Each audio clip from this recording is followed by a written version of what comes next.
नमस्कार, हम गायक गोलू राजा आप सब पूरा भोजपुरी श्रोता दर्शक लोग के एजे से गोड़ छू के गोड़ लागतनी।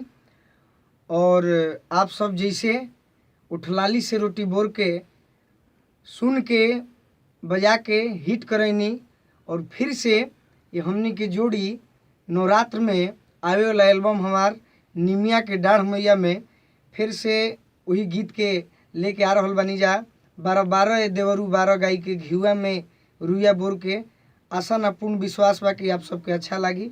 बाकी प्रियंका जी जे कि इहें के गाना गौले रहनी है उठलाली से रोटी बोर के, और फिर ये एल्बम में इहें के गीत बाकी 12 देवरू 12 गाई के घियुआ में रुइया बोर के। बाकी तू सीखबू तब नु चला क्या बोलेंगे। नमस्कार, हम प्रियंका राय आप सभी को प्रणाम करते हैं, पूरे दर्शक लोग को। और आप सब उठलाली से रोटी बोर के आप सब ने बहुत सारा आशीर्वाद दिया। और फिर से हमारा एल्बम आ रहा है निमिया की डाढ़ मैया, उसमें भी अच्छा अच्छा गीत है, आप लोग जरूर उतना याद ही नहीं रहेगा। एको लाइन बोला जौन बोले चाहते बोला। नमस्कार, हम प्रियंका राय।